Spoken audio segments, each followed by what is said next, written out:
Smart Bourse vous est présenté par Silex. Conseil en investissement, produits structurés, gestion d'actifs, technologie.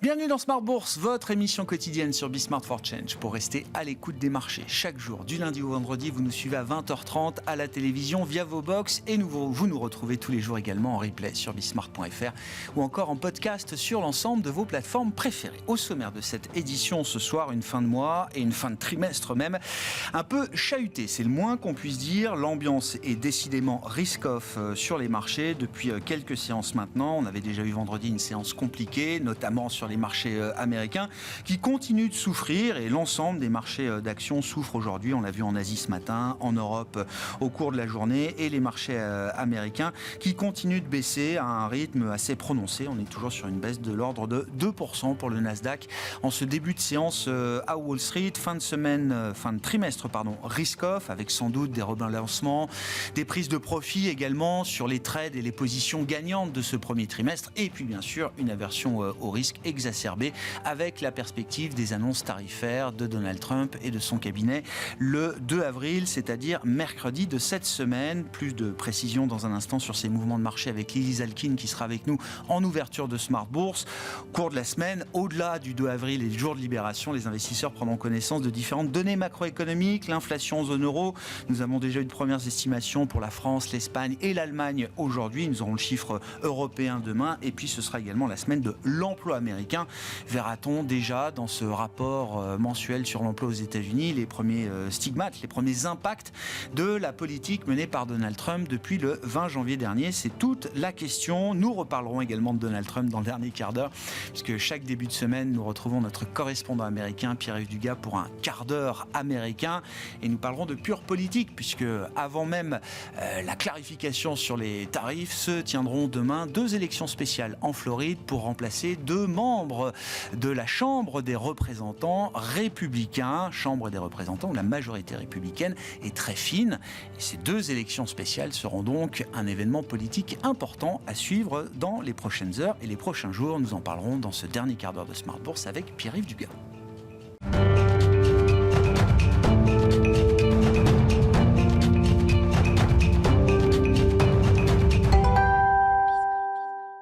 Mais d'abord, comme chaque soir en ouverture de Smart Bourse, tendance mon ami, et c'est Lily Zalkin qui nous accompagne aujourd'hui pour vous apporter les infos clés du jour sur les marchés. Bonsoir Lily. Bonsoir. Eh bien, à 2 jours de la sentence américaine sur les droits de douane, autant le dire, l'incertitude règne et fait quelques ravages sur les marchés. Oui, après l'acier, l'aluminium et l'automobile, Donald Trump doit annoncer ce mercredi 2 avril, jour de libération du pays, les contours des droits de douane réciproques. Mais plus la date approche, plus les investisseurs sont confus, car ils ne savent pas encore les réelles conditions. Donald Trump a par ailleurs annoncé dans une interview ce dimanche que ces droits de douane s'appliqueraient pour commencer à tous les pays. En attendant la grande clarification, quelles sont les réactions que nous observons aujourd'hui sur les marchés, Lily ? Dans ce contexte, les marchés subissent des ventes appuyées partout dans le monde. Ce matin, au Japon, le Nikkei cédait plus de 4% à son plus bas niveau depuis 6 mois. En Europe, la tendance est également négative. Les grands indices comme le Stoxx 600, le DAX ou encore le CAC 40 perdaient jusqu'à 2% au cours de la séance. Le CAC 40 tombant même sous les 7800 points au plus bas depuis le 21 janvier. Les indices américains ouvrent également en repli marqué jusqu'à 2% pour le Nasdaq qui avait déjà perdu 2,5% vendredi. Le S&P 500, lui, est au plus bas depuis septembre. Enfin, l'indice VIX de volatilité continue de progresser autour de 25. Sur le front macroéconomique, on a pris connaissance de la première estimation pour l'inflation en Allemagne au mois de mars. Oui, elle ressort inférieure aux attentes à plus 0,4% sur un mois en données harmonisées. Sur un an et toujours en données harmonisées, elle progresse de 2,3% contre 2,6% le mois précédent et c'est mieux qu'attendu. Moins d'inflation et plus de consommation en Allemagne. On a vu les ventes au détail pour le mois de février publiées également aujourd'hui pour l'Allemagne. Oui, les ventes au détail ressortent supérieures aux attentes, donc, puisqu'elles progressent de 0,8% sur un mois, contre une hausse de 0,7% le mois précédent. Qu'en est-il des équilibres qu'on observe sur les marchés obligataires en ce début de semaine, Lily ? Le rendement américain à 10 ans poursuit sa détente, autour de 4,2%. En Europe, le rendement allemand à 10 ans se détend également de quelques points de base, autour de 2,7%. Sur le front des devises, beaucoup d'indécisions, avec un euro-dollar finalement assez stable, au-delà de 1,08. En revanche, le mouvement de l'or se poursuit, avec un nouveau record à 3120$ l'once. Et puis un mot de l'actualité des entreprises avec une chute marquée pour le titre Morel et Prom aujourd'hui à la Bourse de Paris. La compagnie pétrolière a annoncé avoir été informée que sa licence d'exploitation de pétrole au Venezuela avait été révoquée par les États-Unis. D'autres sociétés pétrolières comme Chevron sont également visées dans un contexte de forte tension entre les États-Unis et le Venezuela. Morel et Prom perd plus de 15% et occupe la dernière place du SBF 120. Quel sera le programme de demain sur les marchés pour les investisseurs, Lily ? Demain, la journée sera chargée puisque les investisseurs prendront connaissance de la première estimation de l'inflation pour la zone euro du mois de mars, ainsi que du taux de chômage de février. Et du côté des États-Unis, l'ISM manufacturier de mars sera publié, ainsi que l'enquête JOLTS de février. Enfin, on prendra également connaissance de la décision monétaire de la Banque centrale d'Australie. Merci beaucoup Lily. Lily Zalkin qui était avec nous ce soir pour vous apporter les infos clés du jour sur les marchés.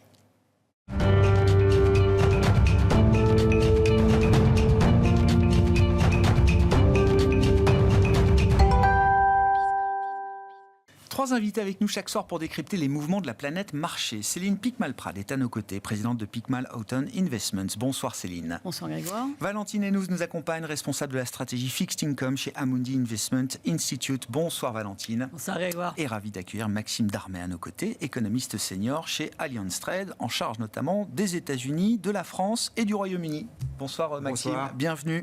Merci d'être avec nous. Parlons donc du Liberation Day, le 2 avril de cette année, mercredi de cette semaine. Valentine, à un moment, les investisseurs pragmatiques se disaient, bon, quitte à avoir des tarifs, annoncer les tarifs le plus vite possible, qu'on puisse passer à autre chose et gagner en visibilité, que ce soit les marchés ou les entreprises, les managements d'entreprises. Généralement, une fois que la sanction est tombée, on peut retrouver un peu de visibilité. J'ai peur que le 2 avril, on n'ait ni l'un ni l'autre. Enfin, en tout cas, qu'on ait les tarifs et pas beaucoup plus de visibilité sur la suite, Valentine. Non, on peut avoir des annonces de hausse des tarifs, mais après on peut rentrer dans des phases de négociation et on voit que c'est une période d'incertitude qui dure. Et aujourd'hui, c'est l'incertitude qui pèse sur les marchés, sur l'économie. Si on voit l'économie américaine aujourd'hui, elle est correcte. On a une croissance qui est restée jusqu'à présent au-dessus du potentiel. Depuis le début de l'année, ça ralentit. Mais c'est surtout de l'incertitude qui pèse sur les consommateurs. Les consommateurs, ils sont inquiets d'une possible détérioration du marché de l'emploi. Ils sont inquiets d'une plus grande correction sur le marché action. Il ne faut pas oublier quand même que la conso aux États-Unis, elle est tenue par les ménages les plus aisés, par un effet richesse. Et il y a aussi cet effet d'incertitude qui pèse sur les entreprises. Et le risque, c'est que les entreprises américaines se mettent à reporter ou à annuler leur plan d'embauche, leur plan de dépenses en investissement. Donc c'est une incertitude qui pèse sur l'économie américaine. Et maintenant, le risque, c'est la croissance mondiale. Ah oui, c'est ça. C'est-à-dire que là où on imaginait, certes, un ralentissement américain, compensé par une reprise, une réaccélération du reste du monde. Là, ce scénario est un peu en balance aujourd'hui. Ce scénario, si ce risque de hausse des droits de douane, si les États-Unis persistent, et c'est quand même ce qu'on a l'impression maintenant d'être de plus en plus un scénario central, dans une politique commerciale agressive, le risque, c'est qu'on passe de ralentissement aux États-Unis plus marqué à ce risque d'incertitude sur les droits de douane et de hausse des droits de douane, je dis bien les deux, incertitude et hausse des droits de douane. Si ça se prolonge, ça va peser sur la croissance mondiale. Maxime, comment vous évaluez les choses chez Allianz Trade ? C'est vrai que Scott Bessent ou d'autres au sein de l'administration américaine disent non, tout commence le 2 avril. La négociation commence le 2 avril. Et Donald Trump l'a dit très clairement, je ne veux pas négocier avant la mise en place des tarifs. Sous-entendu, cette date du 2 avril va apporter des tarifs, mais va apporter là aussi une grande phase d'imprévisibilité encore sur l'évolution, le caractère mouvant, réversible ou non de ces tarifs. Alors déjà, est-ce qu'on aura tous les détails dans les mesures ? C'est pas certain, parce que je vous rappelle que ces fameux tarifs reciprocal, ça inclut 3 éléments: les écarts de TVA, les barrières non tarifaires. Donc, par exemple, quand vous importez des produits qui ont une régulation différente entre les États-Unis et la zone euro, et les écarts de tarifs. Donc, vous avez 2 scénarios. Le scénario pessimiste, où on prend tout le package, et donc là, potentiellement, on a un droit de douane américain qui augmenterait de 17 points. On atteindrait plus des 20%. Donc là, honnêtement, le scénario du pire. avec des risques de récession très forts, non seulement aux États-Unis, mais également dans le reste du monde, ou vous avez le scénario optimiste, où là, peut-être l'administration Trump va juste prendre les écarts de tarifs. Ouais. Et là, ça sera surtout des pays émergents qui seront plus impactés. C'est ça. Parce que les Européens, par exemple, on a quand même des écarts de tarifs très limités. Ouais. Sauf sur certains produits, mais globalement, c'est très très au global, voilà. Si sectoriellement, on peut avoir des différences marquées, mais au global, on reste sur des tarifs à peu près équivalents. C'est moins de 1 à 2 points pour les pays européens. Donc, et donc ça, c'est le premier point. Deuxième point, ce qui va suivre après les tarifs. Les tarifs, c'est peut-être l'étape numéro 1. L'étape numéro 2, c'est quoi? C'est d'autres politiques potentiellement très hétérodoxes. Par exemple, il y a le fameux Mar-a-Lago Accord, proposé par le conseiller Mayran, tu l'as évoqué. Bien sûr. Est-ce qu'on va parler du taux de change, peut-être? Est-ce qu'on va parler de l'indépendance de la Fed? Ce type de politique hétérodoxe ne sont pas à exclure. Ils ont l'air d'être assez sérieux là-dessus. Et c'est, vous arrivez à vous faire une conviction chez Allianz Trade sur cette partie de l'administration qui évoque les tarifs comme étant avant tout une source de revenus, donc qu'il faut arriver à pérenniser. On peut se dire que d'avoir des tarifs trop élevés, ça pourrait être contradictoire avec l'idée d'une source de revenus pérenne, notamment pour financer des baisses d'impôts. Et puis l'autre partie de l'administration, doctrine Mayran, qui dit non, c'est un levier de négociation. Certains même iraient jusqu'à dire de coercition vis-à-vis du reste du monde. C'est un peu ça en fait. Il y a à la fois le premier but, c'est de réduire les déficits commerciaux. Il y a l'idée erronée selon nous que les droits de douane permettent de réduire les déficits commerciaux, alors que c'est plus compliqué que ça. Les déficits commerciaux, c'est le résultat de déséquilibres macroéconomiques, essentiellement.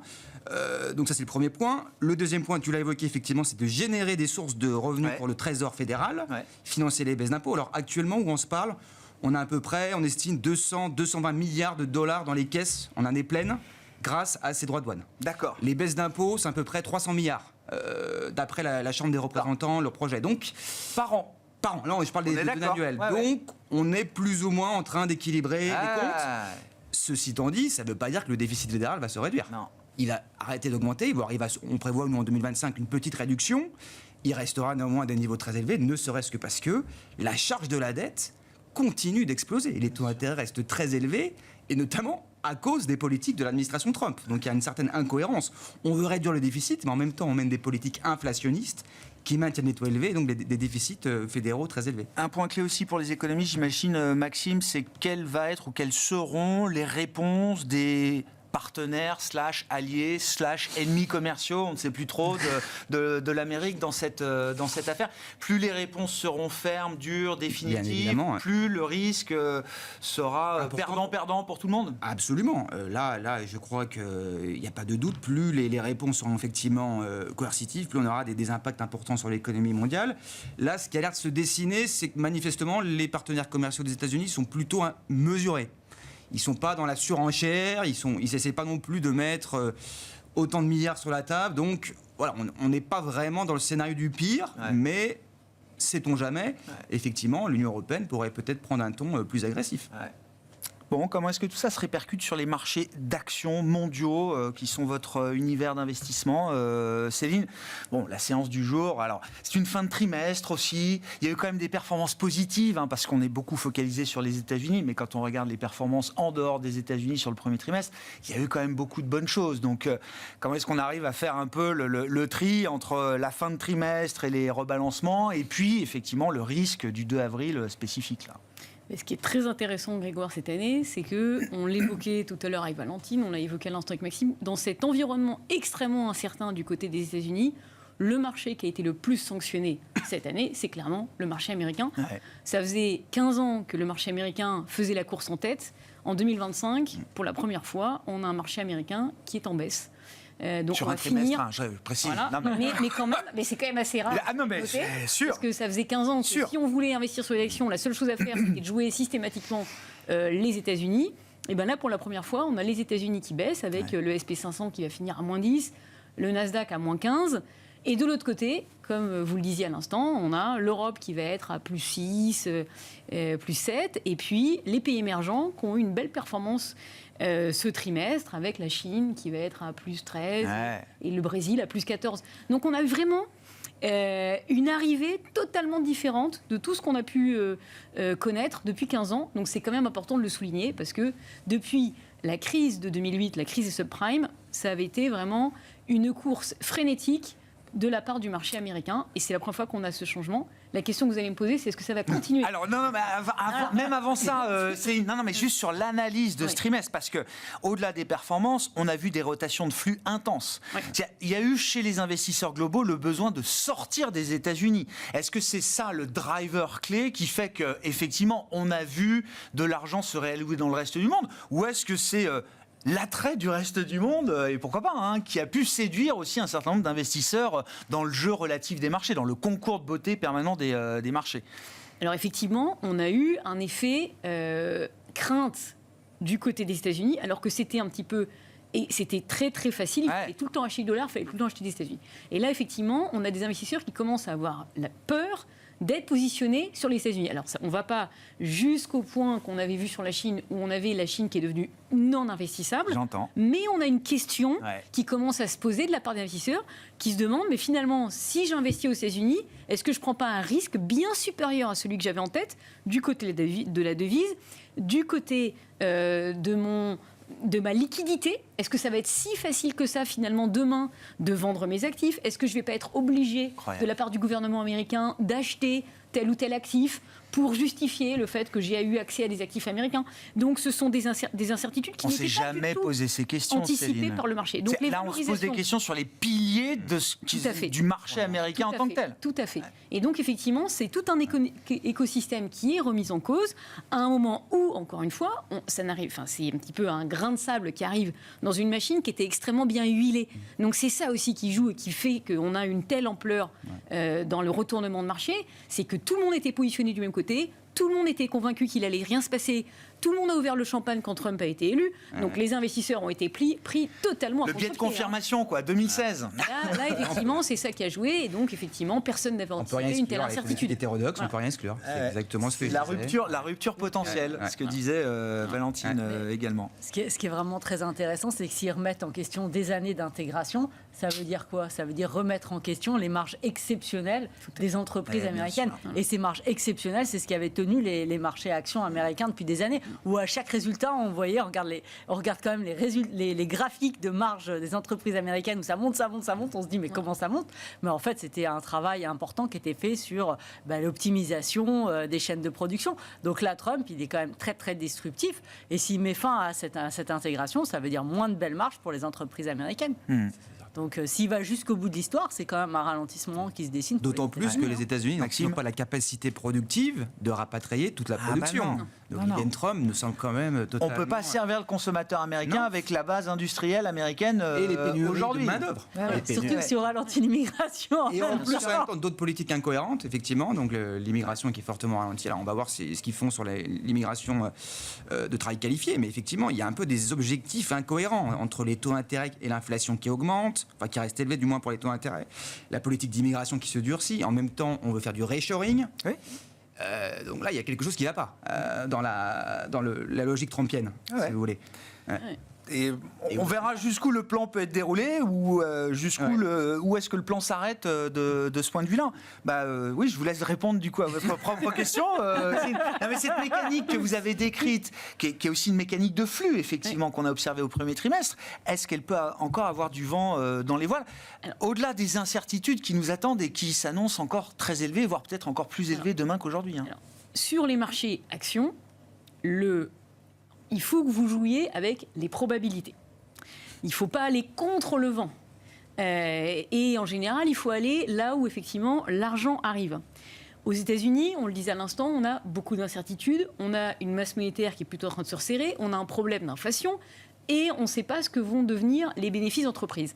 Donc effectivement, ça fait beaucoup pour un marché surdétenu, survalorisé. Mais ce qui est très très intéressant, c'est que c'est pour ça qu'on a eu ce balancier entre les différentes parties du monde sur le premier trimestre. De l'autre côté du monde, on a des marchés sur lesquels vous avez des entreprises qui ont le vent en poupe et qui ont des valorisations qui sont très faibles. Et c'est ça qui est extrêmement intéressant. Et ce qu'il faut avoir en tête aussi, c'est que historiquement, on l'a souvent évoqué ensemble, mais quand on a un renversement de marché, quand on rentre en bear market, il faut toujours faire attention à regarder, identifier les surperformeurs dans la baisse. Parce que même si c'est contre-intuitif, ça va être le secteur le marché qui surperforme à la baisse, qui va surperformer à la hausse. Ouais, je comprends. Et on est sur des moments qui durent des décennies. Donc on l'a dit tout à l'heure, on a commencé cette progression pour le marché américain, soutenue par les bénéfices depuis 2009, de la part de la technologie. 2009-2025. Avant, on avait eu un mouvement qui était 2000-2009. Précédemment, c'était 87-2000. Enfin, c'est des moments qui sont très longs. Donc il faut, une fois tous les 10 ans, et on y est, se poser la question de son positionnement de portefeuille. Et donc là, voir et que donc, la il faut baisse... se poser la question. Et donc là, on a des marchés émergents qui surperforment. On a le marché chinois, qu'on n'a pas encore parlé, qui surperforme à la baisse. C'est quand même, ça veut dire quelque chose. On a parlé de l'or tout à l'heure. Oui. Non, on en a parlé entre nous. Oui, l'or qui monte de 18% sur un trimestre. Les minières qui progressent également de 25%. Il y a quelque chose qui se passe. De l'autre côté, il faut se rappeler aussi qu'entre 2000, au moment du krach du Nasdaq, pareil, on avait les marchés émergents et les orifères qui avaient surperformé. Donc, il faut se poser la question d'un repositionnement, à mon sens, de portefeuille. Et ce schéma, même en relatif, il est valable si le 2 avril, Trump nous avoine, pardonnez-moi l'expression, de droits de douane sur l'Europe, sur la Chine, parce que c'est vrai que pour l'instant, on a l'impression que la relation est conflictuelle, toujours avec la Chine, mais elle pourrait l'être beaucoup plus entre Trump et Xi Jinping. On peut imaginer un pic de tension qui n'est peut-être pas encore atteint de ce point de vue-là. Ce qui est très intéressant, c'est qu'on a d'un côté un marché américain sur lequel on n'a rien anticipé, et même aujourd'hui, quand on regarde la valorisation, on est à 22 fois. Je ne peux pas me dire, le marché américain, il est vraiment pas cher, il y a des choses à faire. Et, comme le disait à l'instant Valentine, je ne sais pas où vont aller les bénéfices, parce que les marges sont très élevées. Donc j'ai des attentes qui restent fortes. Et j'ai une valorisation qui est très élevée. De l'autre côté, sur le marché chinois, on n'attend plus rien.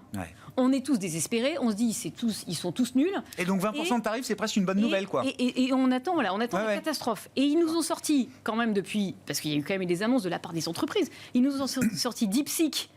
Alors qu'on pensait que les États-Unis étaient largement devant sur l'intelligence artificielle, on s'aperçoit que finalement, il y a des petits Chinois qui sont tout aussi malins. Et on avait Elon Musk, qui était la star de la voiture électrique, qui se retrouve avec BYD dans les mollets. Et finalement, BYD qui nous dit... Ah mais moi j'ai une voiture qui se recharge en 5 minutes. Ils ont l'avance technologique. Donc finalement, et tout ça, je le paye pour un tiers de ce que je payais Tesla.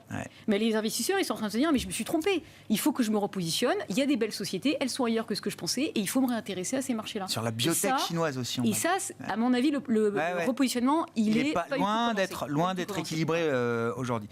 Valentine, moi je suis frappé par... alors, qu'est-ce que tout ça implique pour les taux? Évidemment, c'est une grande question, les taux longs notamment, mais les taux courts également, ça nous amène au sujet des banques centrales. Quand je regarde les marchés de change, bon oui, ça bouge un peu sur le dollar, mais honnêtement, il y a eu un petit run de l'euro, on est d'accord, qui s'est réapprécié de 4-5%, mais là, sur une séance comme ça, c'est assez équilibré. C'est le reflet quoi? D'une incertitude, d'une indécision des investisseurs sur le sens à prendre sur une devise majeure comme le dollar aujourd'hui là? Là, le marché aujourd'hui, on le voit ces derniers jours, il est quand même en mode pause. Le marché attend le verdict du 2 avril. On a un niveau d'incertitude qui est élevé sur l'ampleur, le périmètre des hausses des droits de douane. On a aussi un niveau d'incertitude qui est élevé sur quelles sont les réponses qui vont être apportées par les différents pays partenaires, si on peut encore utiliser cette expression. /ennemi. Donc aujourd'hui, je dirais sur les marchés taux ou actifs risqués, le marché est en mode pause.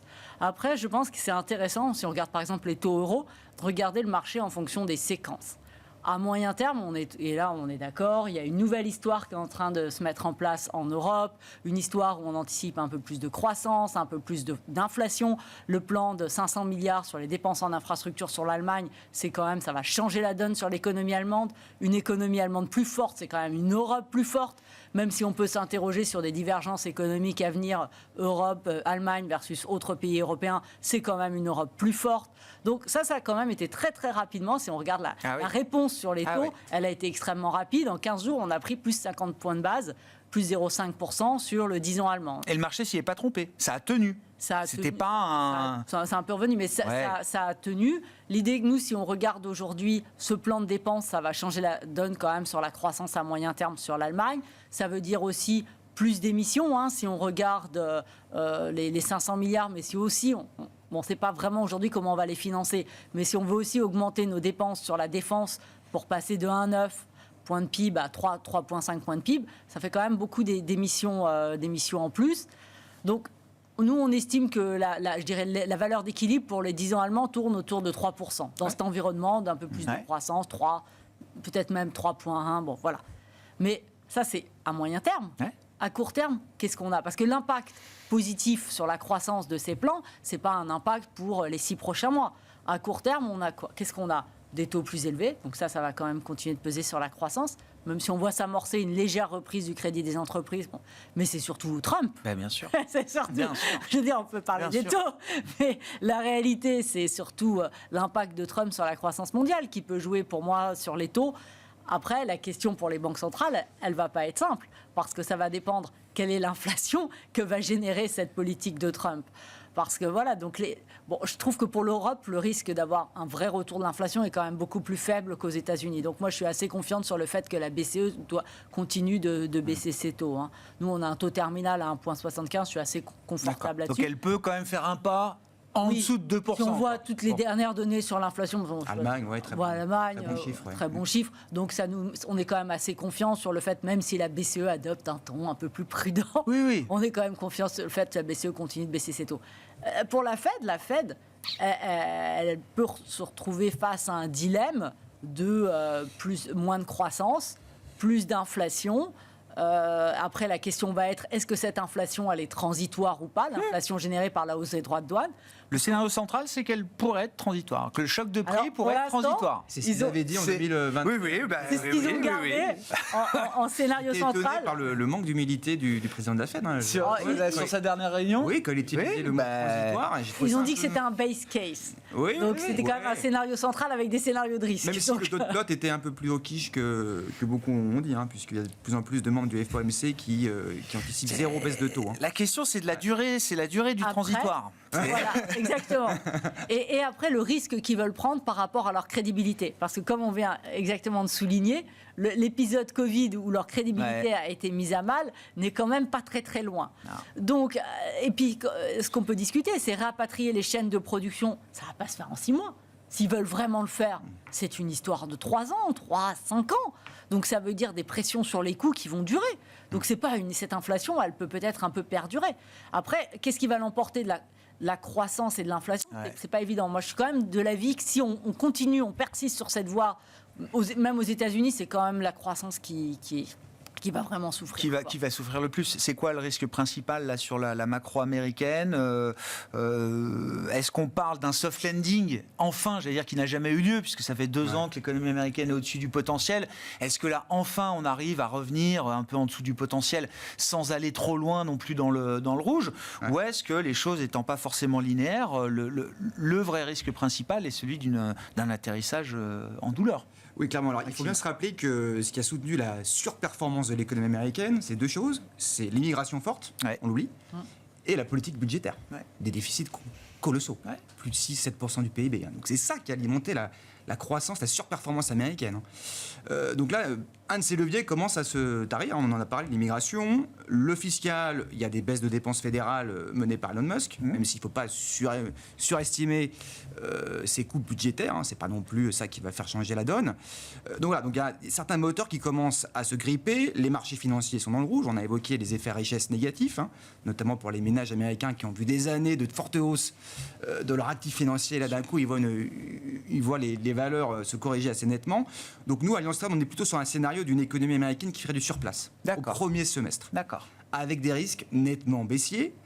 Et ce qui est intéressant de voir, c'est que ce ralentissement est surtout le fruit du consommateur.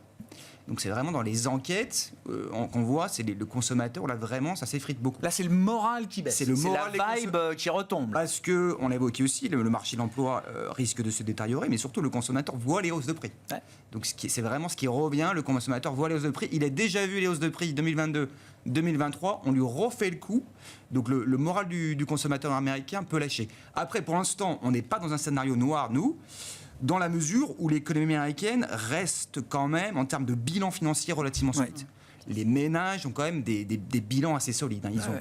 Ils ont des dépenses d'intérêt assez faibles, la croissance des salaires des revenus les plus faibles a pas mal progressé, ils sont en net, ils sont prêteurs sur le reste de l'économie, les ménages américains, donc ils ont quand même des bilans solides. Mais tout va dépendre, bien évidemment, de la politique menée en termes tarifaires par l'administration Trump. Et du comportement des agents économiques, c'est-à-dire le pouvoir de fixation des prix que les entreprises, qui est tombé du ciel pour certaines entreprises pendant le choc inflationniste.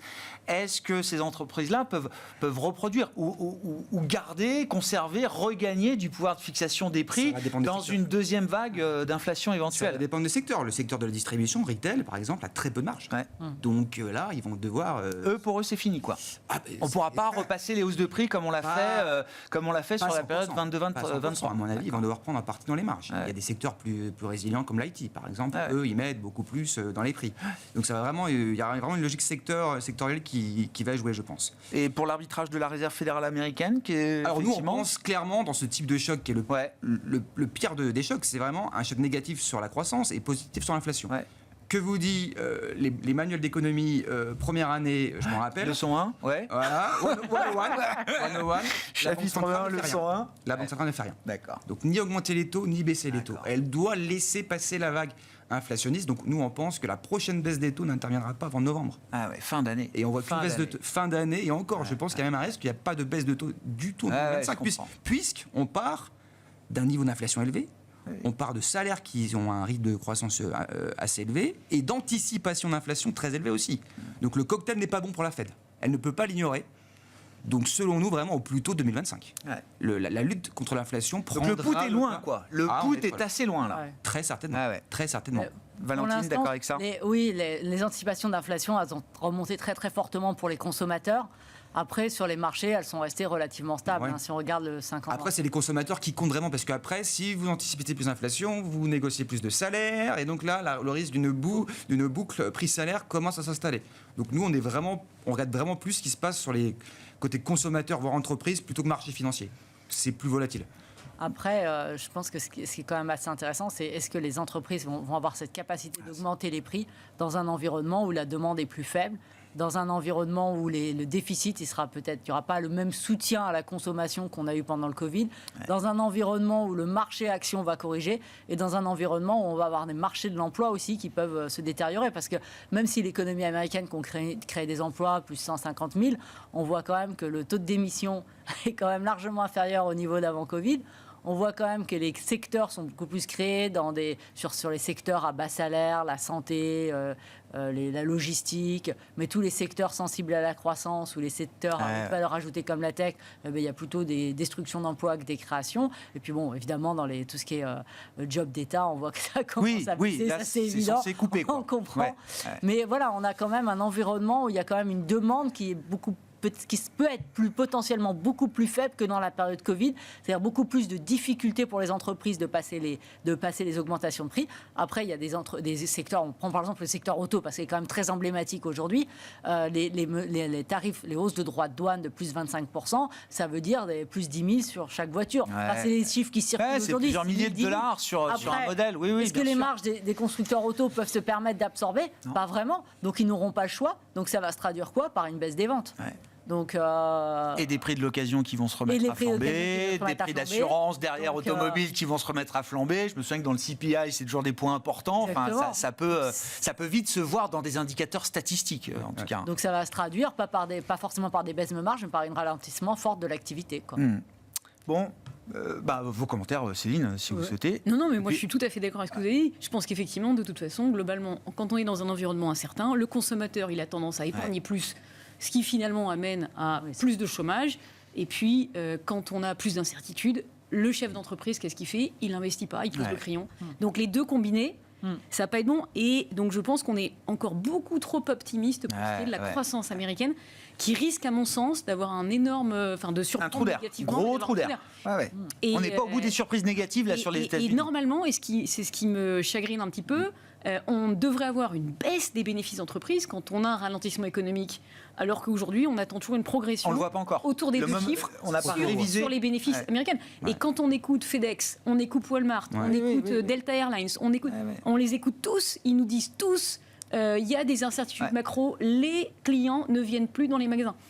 Et donc à chaque fois, ça fait du moins 10 lors de l'annonce des résultats, mais on a l'impression que les analystes ou le marché est à chaque fois surpris. Comme si on pensait que... C'est une récession, elle viendra du consommateur. Voilà. Ça semble et c'est 70% du PIB américain, c'est la consommation. Donc il y a quelque chose qui n'est pas encore bien collé. Et je vois très peu d'analystes qui parlent de ce ralentissement à venir quand même du côté de l'économie. Et les valorisations que vous avez sur vos marchés, elles protègent quand même du risque, parce qu'une récession aux États-Unis, si le consommateur américain flanche, c'est un problème pour Donald Trump et le marché américain, c'est un problème pour le monde entier. Et c'est derrière. pour ça qu'il faut être sur des bouées qui sont le plus éloignés possible du problème. D'accord. C'est-à-dire que depuis alors c'est quoi un exemple de bouée là justement comment je parlais de la Chine. La Chine, d'accord. Oui, mais ils ont vécu. Là, on a une espèce de guerre froide qui était enclenchée entre les deux blocs. Donc il y a eu beaucoup d'écartements, de dissociation, d'accord. Dissociation avec un. Il y a eu un découplage qui a été effectué depuis 10 ans, quoi. Les exportations chinoises, elles vont essentiellement vers les pays émergents aujourd'hui, très peu vers les États-Unis. Le pourcentage des ventes des sociétés cotées à la bourse chinoise qui sont liées à l'étranger, c'est 15%. On est très très loin des niveaux qu'on peut avoir aux États-Unis de dépendance vis-à-vis de l'étranger. Donc si vous allez sur des entreprises qui sont en Chine, qui vont aller vendre leurs produits au Brésil ou qui vont aller vendre leurs produits ailleurs dans les pays émergents, ou si vous avez même des sociétés qui vendent en Chine, ben vous êtes loin du problème. Et c'est à mon sens ça qu'il faut aller chercher. S'éloigner le plus. Il faut être le plus décorrélé de ce ralentissement américain. Et c'est vrai que c'est un des problèmes qu'on a un tout petit peu sur l'Europe, parce qu'on le sait tous, quand les États-Unis s'enrhument, l'Europe éternue. Voilà, c'est un petit peu le problème qu'on risque d'avoir. Et on est quand même une économie qui est assez liée, malgré tout, à l'économie américaine. Donc c'est le petit bémol qu'on devrait avoir à court terme pour l'Europe. Valentine. Et là, on parle du ralentissement aux États-Unis, mais si ça se passe mal, si la politique commerciale se durcit, ça ne va pas être qu'un sujet américain, ça va être un sujet croissance mondiale. Et ce qui est génial, ça va être de voir la réponse qui est apportée par les pays partenaires. Parce que le côté très très positif de la politique de Trump agressive, c'est la réaction de l'Europe, où en fait on se reprend en main, où l'Allemagne, après 2 années de récession, se dit « Oula, il va falloir quand même que je fasse quelque chose pour restructurer mon économie », où l'Europe se dit « Oui, faudrait peut-être qu'on soit un peu plus autonome, qu'on renforce notre souveraineté sur la défense ». Peut-être qu'ils vont aussi s'interroger sur renforcer la souveraineté sur le numérique. Donc la réaction, ce qui va être extrêmement intéressant, ça va être vraiment ces histoires de séquences. Si c'est mauvais pour les États-Unis, ça veut dire que ça va quand même être mauvais pour la croissance mondiale. Et ce qui va être intéressant, et là où il va sûrement avoir d'énormes opportunités en tant qu'investisseur, c'est quelles vont être les réponses apportées par les pays partenaires. Est-ce qu'on poursuit, est-ce qu'on augmente effectivement l'idée de l'autonomie stratégique dans une adversité conjoncturelle, cyclique, provenant des États-Unis en l'occurrence? Exactement, et des plans de soutien par exemple en Chine, je pense qu'ils en ont un peu sous le pied pour la consommation. Je pense qu'ils en gardent sous le pied en cas d'une attaque, d'une politique commerciale beaucoup plus agressive des États-Unis. Ils en gardent sous le pied pour faire des plans. Et donc là, c'est vraiment des opportunités, tout ça pour les investisseurs. Un point qu'on a discuté avec certains de vos confrères sur la Chine, c'est aussi ce qui s'est passé en 5 ans. C'est-à-dire qu'on se souvient de 2020, 5 ans en arrière, fin d'année, Ant Financial devait entrer en bourse, 2 jours avant, le parti dit stop, c'est terminé. On comprend que Xi Jinping a peur à un moment d'être dépassé, que le parti, bien sûr, soit dépassé par ces mastodontes technologiques, alors qui étaient les BATX à l'époque, c'était Alibaba, Baidu, Tencent, Xiaomi, etc. Tous ces groupes-là qui connaissaient une envolée spectaculaire. Jack Ma disparaît, on ne sait plus où il est, et puis derrière, on va laminer des secteurs comme les jeux vidéo, comme l'éducation, l'EdTech, etc. 5 ans après, on retrouve Xi Jinping entouré de Jack Ma, du patron de DeepSeek, qui lui a créé son innovation dans son garage, etc., sans le parti. Enfin voilà, on a l'impression qu'il y a comment dire, on a compris que l'esprit d'entreprise, ça pouvait servir quand même à quelque chose, y compris dans un pays comme la Chine. Tout à fait. Et effectivement, le contraste est assez intéressant parce qu'on a effectivement d'un côté les États-Unis sur lesquels on a beaucoup d'incertitudes et on a l'impression que les Chinois sont en train d'en profiter pour se rattraper par rapport effectivement... Se refaire une image, quoi. Se refaire une image, finalement, une image apaisée en offrant de la visibilité sur le long terme, ce qu'on n'a pas beaucoup aux États-Unis. Et puis c'est vrai qu'il y avait le fait qu'ils étaient en conflit avec les entrepreneurs. Donc là maintenant ils se sont affichés avec les entrepreneurs, donc c'est fini. Deuxième chose, il y avait un problème parce qu'ils n'avaient jamais poussé la consommation. Et comme on le disait à l'instant, un des grands problèmes de la Chine, c'est qu'ils poussent tout le temps vers les exportations. Mais il y a un moment où il faut avoir des entreprises qui sont tournées vers les consommateurs et des consommateurs qui arrêtent d'épargner et qui se mettent à dépenser pour leur quotidien. Et ça, c'est le levier qui a été identifié comme la priorité le 16 mars du prochain plan national pour l'économie chinoise. Donc c'est quand même un énorme changement. Et puis, on a des pépites qui sont en train d'émerger. Donc effectivement, avec par exemple BYD qui nous explique qu'ils ont 110 000 ingénieurs. 110 000 ingénieurs qui travaillent. Donc, le rattrapage à faire pour d'autres, je veux bien qu'en Europe, on soit très très fort chez Volkswagen, mais avant qu'on ait 110 000 ingénieurs qui travaillent pour un leader automobile, on en est très très loin. Donc, ils ont profité un petit peu des 10 années de calvaire qui ont été subis par les marchés chinois pour reconstituer une force de frappe dans les énergies renouvelables, dans la voiture, tous les secteurs, ils ont progressé même les semi-conducteurs, dans l'intelligence artificielle. Ils sont restés même dans les produits bas de gamme. Je regardais, les Chinois, ils arrivent à garder les deux... ce qui est totalement unique. Généralement, les pays émergents, ils quittent il y a une montée en gamme. Il y a une montée en gamme. Et là, je crois que c'est pour la première fois, honnêtement, dans l'histoire économique, qu'on a vu les Chinois, un pays en tout cas, qui maintient des parts de marché significatives dans les produits bas de gamme. On arrive à être l'usine du monde et également des produits pionniers technologiques. Voilà. Ils vont utiliser ça comme usine à cash. Parce que du coup, ils ont des parts de marché colossales effectivement, bas de gamme pour financer l'innovation. Ils gardent toute la chaîne de valeur. Ce qu'avaient fait les Japonais. Les Japonais, début des années 80, on les avait totalement sous-estimés et après ils nous ont laminés avec Sony, Nintendo, enfin bref, on était complètement Toyota et on a découvert la déferlante des années 80. Donc on verra, mais effectivement il y a quelque chose d'assez intéressant. Et ce que vont faire les Américains de revenir sur les phases. Oui, non mais sûr. 110 000 ingénieurs, Un petit mot de la France, dans le contexte européen, Maxime, ça fait partie des pays que vous suivez de près chez Allianz Trade, donc on évoquait le plan, la relance allemande. C'est bon pour l'Allemagne, c'est bon pour tout le monde. Ça peut créer des chocs asymétriques quand même entre les pays. Et parlant concrètement de la France, quel niveau de transmission est-ce qu'on peut avoir entre la relance budgétaire allemande, ce qu'elle va produire en Allemagne, et l'économie et la croissance française? Alors, de façon indubitable, c'est une très bonne nouvelle pour la France et pour l'Europe. Notamment le plan d'infrastructure. Ce type de dépenses, notamment les montants qui ont été annoncés, c'est un contenu en importation très fort, si vous voulez. Donc clairement, tous les pays, y compris la France, vont en profiter en termes d'exportation accrue. Mais aussi, plus généralement, en termes de sentiment. Ça améliore les perspectives sur le secteur industriel. Donc vraiment, des bonnes choses. Après, à court terme, il y a un petit bémol, c'est effectivement des conditions financières qui sont un peu plus dures. Ouais. Les taux d'intérêt qui ont suivi à la hausse les taux d'intérêt allemands, donc ça, c'est moins bon pour le marché immobilier, par exemple, qui est très sensible à la partie longue des taux d'intérêt. Mais indiscutablement, à moyen terme, ça va être positif. Après, tout va dépendre de savoir où est cet argent va être dépensé. La défense, vous savez, vous pouvez aussi créer des éléphants blancs. C'est-à-dire... L'effet multiplicateur n'est pas évident quand on investit dans la défense. Voilà, ça dépend dans quoi vous dépensez, même si il est clair que l'industrie de défense britannique, française, italienne dans une moindre mesure, vont clairement profiter des nouvelles commandes. Hein. Mais tout ça prend du temps. Il faut établir les chaînes de valeur, il faut embaucher les nouveaux ingénieurs, techniciens. L'Europe reste quand même confrontée à un potentiel de croissance très faible. Ne serait-ce que parce que la population décroît ou croît très faiblement, donc on n'a pas la main-d'œuvre nécessaire, donc on va devoir jouer sur le levier de la productivité, qui est le deuxième pilier de la croissance, mais ça met beaucoup de temps à s'enclencher, si vous voulez.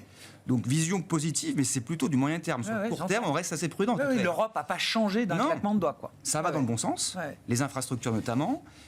C'est un choc positif pour la zone euro globalement et pour la France, mais attention à ne pas surestimer les effets. Pour la Banque Centrale Européenne, qu'est-ce que vous comprenez de sa fonction de réaction entre Trump, le court terme, le risque de trou d'air ou de manque de croissance, ou de fragilité de la croissance et de la reprise, et des perspectives un peu plus alors plutôt qu'on brillantes pour le moyen long terme? On voit nous un taux terminal autour de 2%, donc on n'est pas très loin dès le mois de juin. D'accord, c'est déjà un peu plus élevé que ce que disait Valentine. 75, je crois.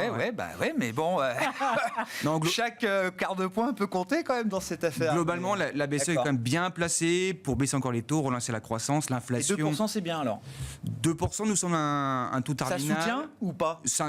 Légèrement soutien. D'accord, ça soutient légèrement. Okay. Ça va vraiment dépendre de ce qui se passe cette semaine en termes de droits de douane. Hein, parce que, bien évidemment. Je pense que et ce serait vu quoi? Baissier taux pour la Banque Centrale Européenne? Oui, reste sur la croissance. Moi, je vois ça. Après, ça dépend vraiment de la réponse qui est apportée en termes de... Voilà, bonne nouvelle sur le front de l'inflation. Et plus généralement, si on prend un peu de recul, il y a un autre sujet, on n'a pas eu trop le temps d'en parler, c'est que vont devenir les produits chinois qui n'auront plus dans le marché américain. Et les produits canadiens, sur l'acier, notamment. L'Europe est en train d'essayer de se protéger. Ils risquent de se déverser en Europe, dans d'autres pays émergents. Donc ce choc est potentiellement déflationniste pour le reste du monde. Ce qui est bien pour nous. Puisque vous avez des milliers de tonnes d'acier canadien qui ne savent plus où aller. Donc, automobiles aussi, japonais, coréens, qui sont très dépendants du marché. On verra comment la protection des frontières fonctionne. Il risque d'avoir du protectionnisme qui revient. Le Canada, c'est un ami fiable. Oui, mais la Chine, on verra. C'est ce que craint Trump.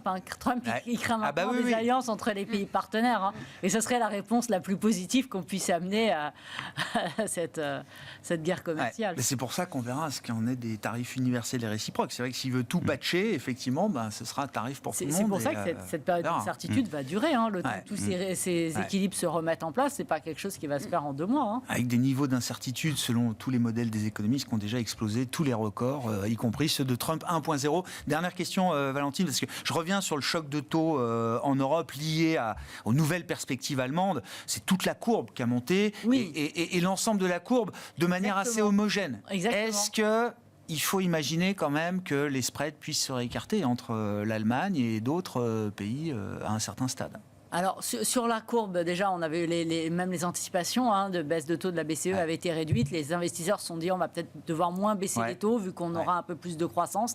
Je trouve que c'est pas aussi évident que ça parce que la croissance, quand même, elle est évidente. 50 milliards par an, c'est 1 point de PIB pour l'Allemagne, sans compter aucun effet multiplicateur. Et l'effet multiplicateur, il sera quand même un peu plus important sur l'infrastructure que sur la défense. Donc, c'est-à-dire que l'Allemagne, en gros, peut s'assurer sur les 10 prochaines années une croissance qui tourne entre 2 et 2,5. Cet impact croissance, c'est positif pour l'Europe. Je partage ce point de vue. Une Allemagne forte, c'est une Europe forte. Mais on peut quand même s'interroger sur l'impact qui soit un peu moins positif pour les autres pays européens. Parce qu'eux vont devoir, si on doit augmenter nos dépenses sur la défense, et si c'est fait au niveau national, ça veut dire avoir plus de discipline budgétaire. Donc ça va quand même, ça interpelle sur la croissance pour des pays comme la France. Si la France doit réduire ses dépenses pour faire plus, pour dépenser sur la défense, ça va être quand même compliqué. Augmenter les taxes. Augmenter les taxes. Voilà, donc ça veut dire que l'impact croissance est moins évident. Après, ça faut aussi ça va dépendre aussi comment est-ce qu'on dépense sur la défense. Est-ce qu'on va acheter des produits américains? Parce qu'on voit pendant la guerre avec l'Ukraine, on a acheté beaucoup de produits aux Américains. Donc là, l'effet multiplicateur, c'est un éléphant blanc pour reprendre l'expression. Donc, donc je pense que là, pour moi, il y a 2 points qui vont être importants pour limiter cette divergence économique entre les pays de la zone euro. C'est que les financements de la défense soient faits au maximum au niveau européen. On voit que ça a du mal à se dessiner dans cette direction. Et que la BCE reste accommodante pour pouvoir absorber ce surplus. Accommoder la situation. Pour pouvoir absorber ce surplus d'émissions. Donc ça, c'est les 2 paramètres, pour moi, pour éviter cette divergence entre les pays. Bon, on verra déjà des premiers éléments de clarification attendus cette semaine, ce 2 avril, sur les tarifs et puis les conséquences à suivre. Merci à vous 3 d'avoir été les invités de Planète Marché ce soir. Valentine Hénouz, Amundi Investment Institute, Maxime Darmet, Allianz Trade et Céline Picmal-Prade, Picmal Houghton Investments.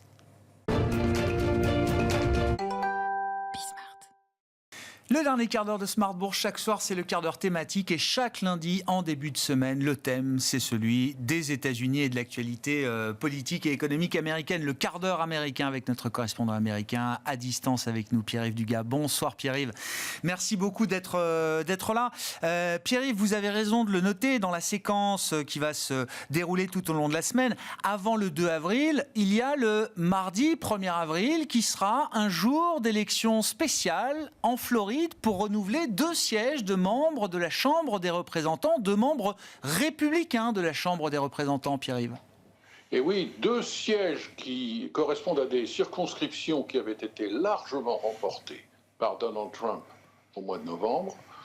Et si l'on en croit les sondages, mais faut-il croire les sondages, les démocrates sont partis pour faire beaucoup mieux qu'en novembre dernier, voire peut-être pourront-ils ravir aux républicains la 6e circonscription de Floride, qui était celle de Mike Waltz, qui a démissionné dans les heures qui ont suivi son élection début novembre pour devenir conseiller à la sécurité de Donald Trump. En ce qui concerne la première circonscription de Floride, c'était celle de Matt Gaetz, qui lui aussi a démissionné, qui ambitionnait de devenir secrétaire à la justice, Attorney General, et puis quand on est allé vraiment fouiller un petit peu plus sérieusement dans son placard, on a trouvé tellement de cadavres que les républicains du Sénat ont fait comprendre à Donald Trump qu'il n'était pas question qu'il vote pour un individu pareil. Du coup, Matt Gaetz n'est plus le représentant de la première circonscription. Cette première circonscription se trouve au nord-ouest de la Floride, à la frontière de l'Alabama. C'est très conservateur, il y a beaucoup de militaires. Et là, il semble que la bonne personnalité, crédible en tout cas, de l'homme qui était le directeur financier de l'État de Floride, suffise pour garantir que cette circonscription restera républicaine. Alors c'est très important parce que, ne l'oublions pas, les républicains aujourd'hui n'ont que 218 sièges à la Chambre, les démocrates en ont 213, et il y a 4 sièges vacants. Alors vous me direz, comment se fait-il qu'il n'y ait que 2 élections spéciales, 2 élections exceptionnelles, alors qu'il y a 4 sièges vacants? Eh bien, parce que c'est au gouverneur de chaque État de décider quand auront lieu ces élections législatives extraordinaires.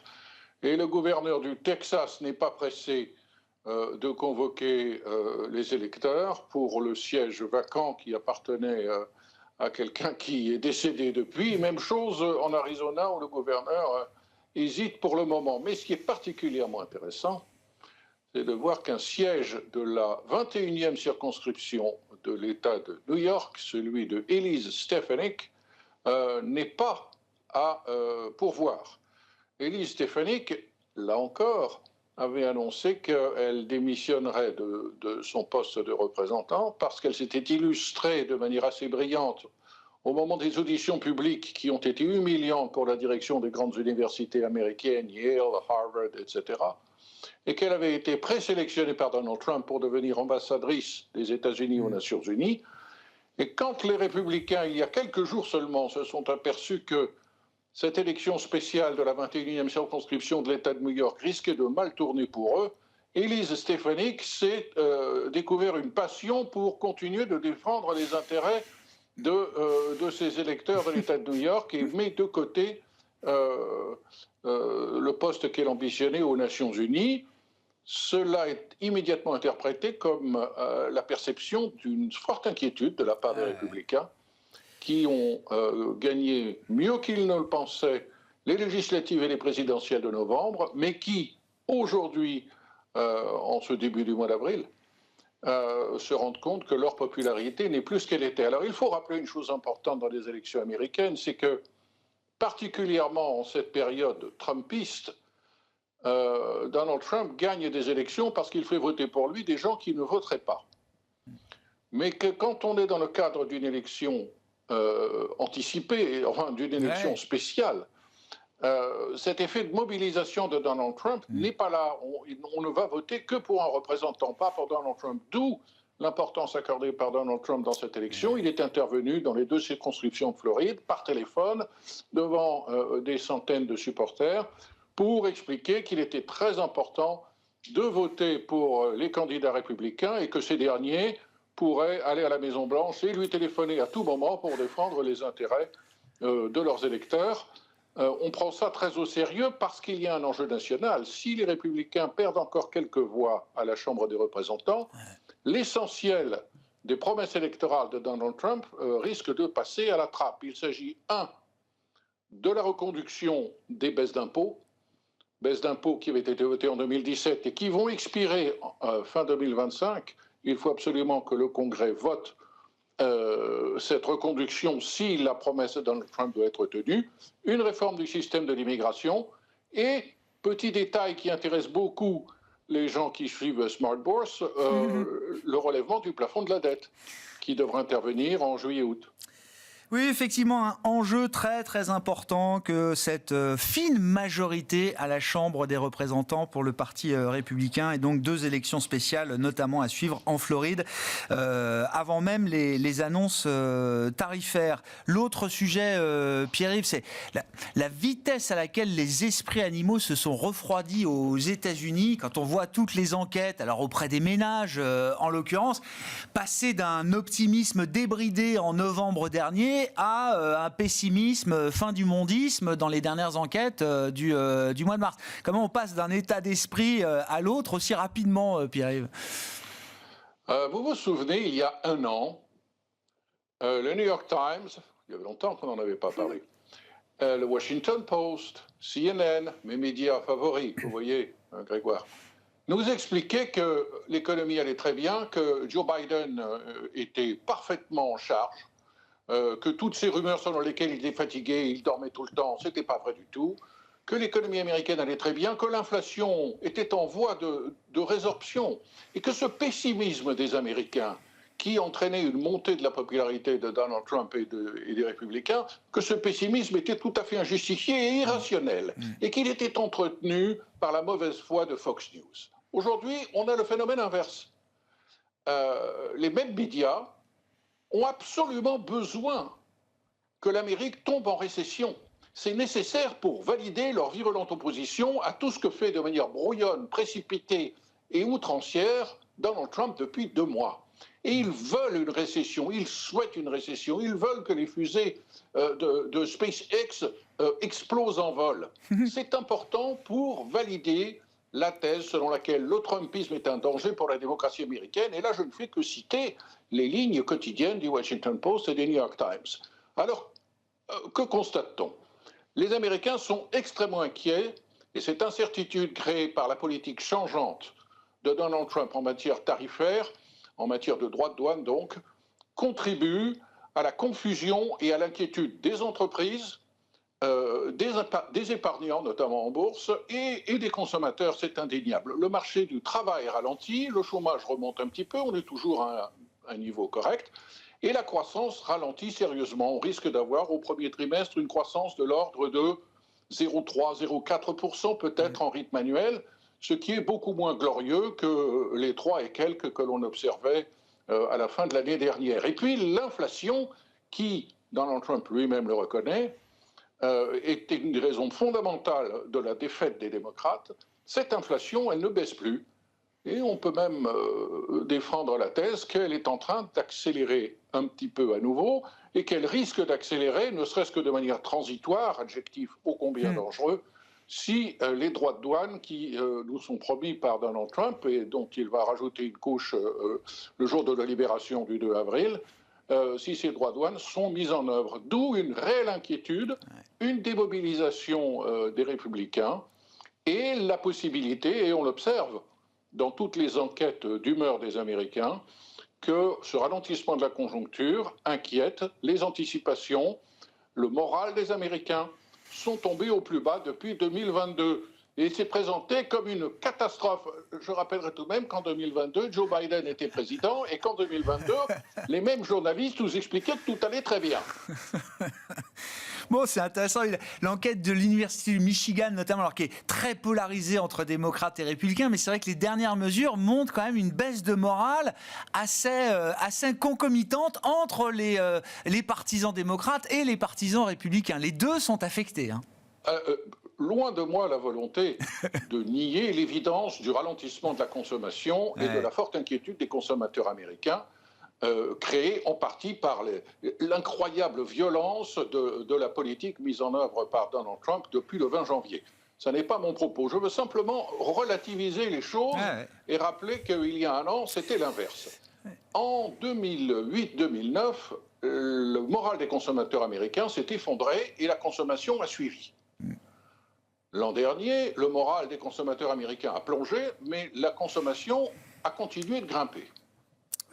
Aujourd'hui, que va-t-il se passer? Est-ce que ces enquêtes sur le moral des Américains vont se traduire par un ralentissement effectif de la consommation ou au contraire, les beaux jours reviennent, le printemps revient et les choses vont se normaliser? C'est probablement, la vérité est probablement un petit peu entre les deux parce qu'il est indiscutable que les hausses de prix que nous promettent sur certains secteurs, notamment l'automobile, tous ces droits de douane qui sont présentés comme la panacée par le président Trump, vont faire mal au budget du consommateur américain moyen. Il y a un indicateur, moi, qui me plaît énormément et qui est assez simple à suivre, c'est celui du prix de l'essence à la pompe. Il est tombé en dessous de $2 le gallon en décembre. Aujourd'hui, on est à 2,24. Rien que là, même si 2,24 est historiquement très bas, rien que sur ce petit indicateur-là, les Américains qui tous les jours doivent faire le plein, bien sûr, se demandent à quelle sauce ils seront mangés au cours des prochains mois. Bon, tout est une question d'ampleur, de magnitude. Jusqu'à présent, Jérôme Powell fait bien la distinction entre les soft data, les enquêtes de morale qu'il voit effectivement s'affaiblir, et les données dures, alors qui sont un peu retardées certes, mais qui montrent quand même encore une certaine résilience de l'économie américaine. Merci beaucoup Pierre-Yves. Pierre-Yves Dugas avec nous chaque lundi pour ce quart d'heure américain dans Smart Bourse sur Bismart for Change.